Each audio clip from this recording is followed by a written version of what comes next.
Forget everything you think you know about morning routines because, let's be honest, who realistically has time to get up at 5 a.m. in the morning, drink a matcha latte, do a 30-minute workout, journal, meditate, go for a walk, do a facial scrub, and to basically become a complete new person before 7 a.m. To be honest with you, I also love watching those videos. I was addicted to becoming a better person.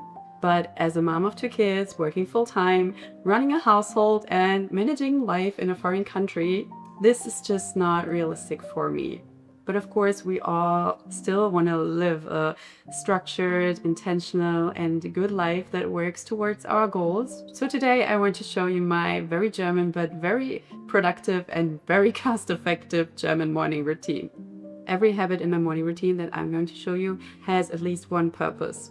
It either clears my mind and makes me more productive and intentional, it saves money or reduces consumption, or it just makes my everyday life easier. Okay, so let's get right into it. I hope you get inspired and motivated to change something about your morning routine as well.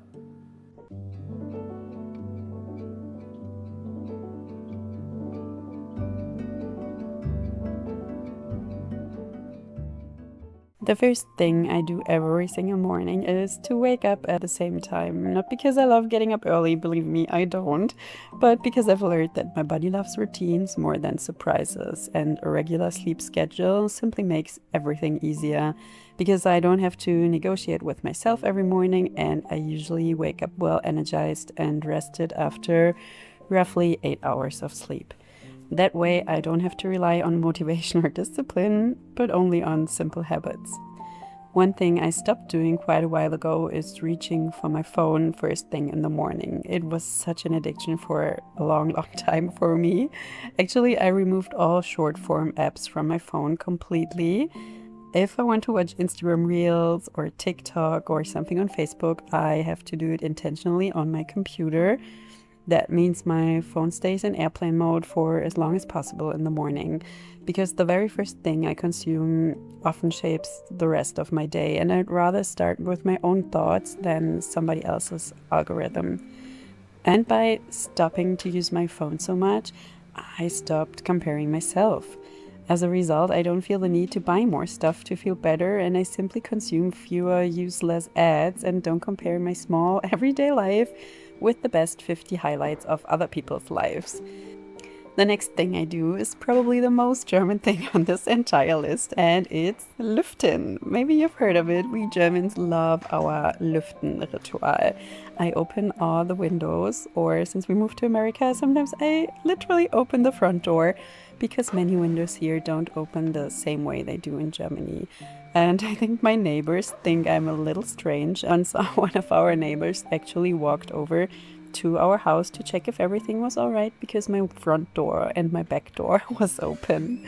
Fresh air instantly wakes you up, clears your head, and somehow makes the whole house feel fresh again. It helps prevent mold, connects me to the outside, and especially during the warmer months, you can massively reduce your energy bill by cooling down your house in the morning for 20 minutes with natural air instead of using the AC.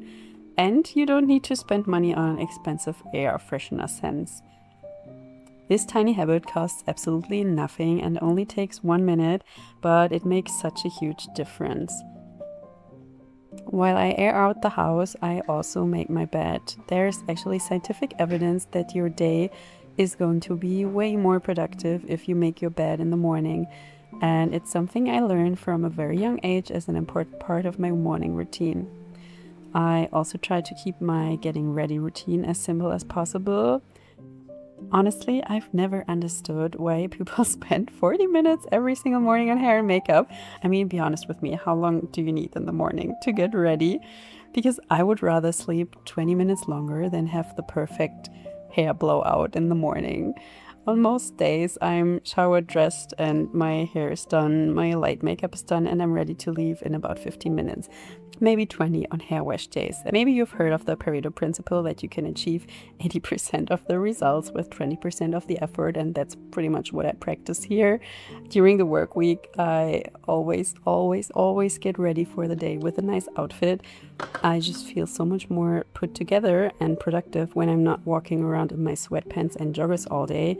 And honestly, it takes the exact same amount of time to put on a nice dress or a pair of leggings. It's just your choice, but this small choice already makes a big difference in how you carry yourself throughout the day. And should I feel absolutely uninspired with my clothes, I sometimes use Pinterest before getting dressed to get inspiration for different outfit combinations so I can make more out of my wardrobe and what I already own. I do everything that I feel comfortable and pretty for the day, but yeah, I don't need to pull up a whole beauty salon in the morning. And if you want to do that, that's totally fine. It's just not for me and my time schedule. Before I wake up the kids, I usually make myself a simple cup of black tea. So instead of grabbing coffee on the way back from school drop off, I drink my northern Frisian black tea and give myself 5 minutes just for myself. Actually, black tea is a tradition in northern Frisia, or as we would say in Nordfriesland. But unfortunately, I ran out of my favorite tea brand from Germany, and I'm looking forward to restock it once I visit home in a couple of weeks. But the Lidl version does the job too, and it's absolutely not super fancy like a matcha latte, but it's one of my favorite home traditions, and actually a very healthy one. Black tea in northern Frisia is often served with a little splash of milk or cream and brown sugar. I personally just use plant milk to soften the bitterness a little. And black tea is super healthy and contains around 30 to 60 milligrams of caffeine per cup, so it definitely gives you a little energy boost, just a little bit more gently than coffee. And it costs maybe 10 cents per cup instead of a $7 matcha latte from Starbucks. And it also contains L-theanine, like matcha, an amino acid naturally found in tea leaves. It can help you feel more focused and alert without giving you that sometimes nervous, jittery feeling that coffee can create for some people, me included. I don't like drinking coffee. I would describe its effect as a clear mind and calm energy, and that's exactly what I want in the morning. Not a huge rush and stress, but a strong, steady start to the day. So if you're a heavy coffee or matcha drinker, maybe just try the black tea instead. One thing I love about German breakfast culture is that it is usually so simple. We have 5 or 6 breakfast recipes that we usually rotate or swap throughout the week. The recipes I'm usually doing are super cheap and easy to make. I actually have a couple of videos about my favorite easy and cheap German recipes here on my YouTube channel. I'm gonna link them down below. And sometimes I already meal prep something in advance, but most days it's just bread with cheese or jam, some fresh fruit, a porridge, or if I prepared it the night before, some bircher muesli. On Sundays, we usually make pancakes together as a family ritual, or waffles. I love that ritual.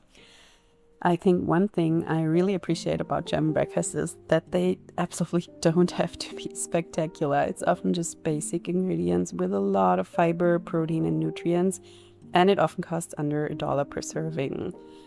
For me, personally, food doesn't always have to be an event. Sometimes it's simply here to fuel my day and give me energy. When my kids are still playing nicely with each other and I still have a couple of minutes left, I usually prepare my sourdough bread or bake the prepared dough from the previous day. I bake sourdough bread approximately 2 times a week, and baking our own bread saves us so much money here in the US, and it tastes so good. And it's actually absolutely not a lot of work, maybe 7 minutes of preparing work in total. A good loaf of sourdough bread here is easily $8, and I can make it for under $1 at home. Before I leave the house, I also like doing one quick kitchen reset. I simply put the things I used for breakfast away. I would just quickly wipe the counter and make sure I won't come home to complete chaos later. Coming home to a clean kitchen just feels good, reduces my to-do list and the chores for later after work when I'm usually a little bit more tired, and give me a strong start to the day. It also makes it easier to stay on top of our fridge and pantry and the groceries when everything is somehow at least a little bit organized.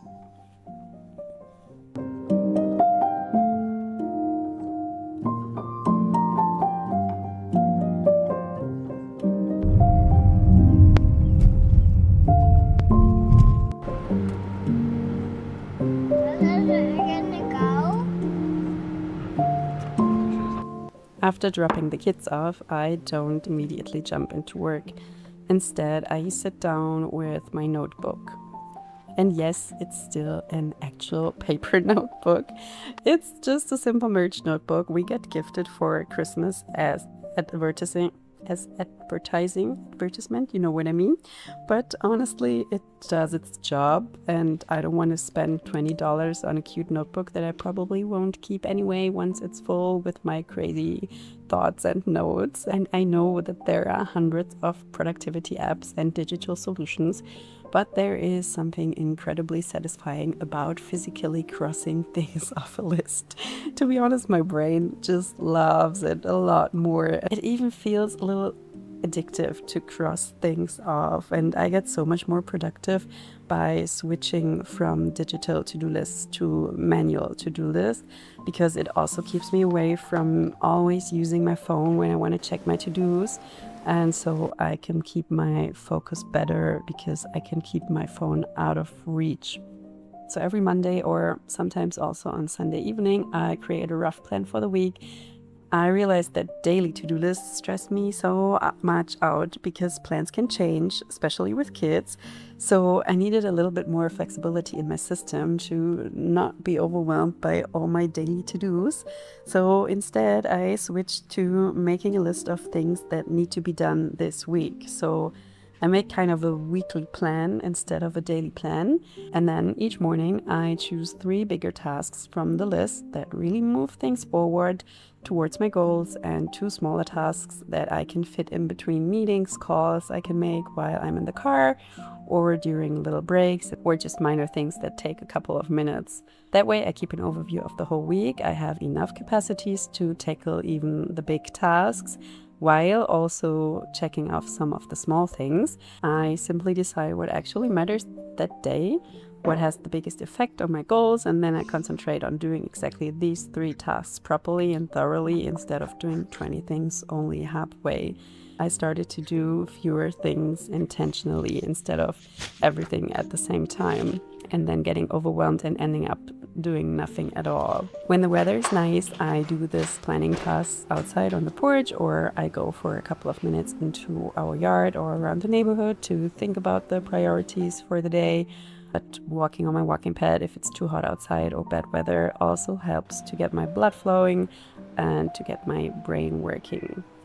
So as you can see, this routine lasts maybe 45 minutes in total and contains a lot of things that all of us are doing anyway. I think I just try to do them a little bit differently and with a little bit German spice. And none of those habits in my routine are expensive, and none of them, that's very important, require waking up at 5 a.m. Actually, it's quite the opposite. They save me money and stress and allow me to sleep better and longer because they help me focus on the things that really matter to me. And they also help me avoid wasting my time, energy, or money on unnecessary things. So now that you've spent the whole morning with me, be honest, do you think we Germans are crazy? Yeah, lifting is not for everybody. If you want, let me know in the comment what's one small morning habit that you do that makes your life easier. Maybe something that comes from your cultural background. I'm always curious about finding out about how other cultures are living. Let me know in the comments. Don't forget to like, subscribe, you know how the game works, and then we will see each other in the next video.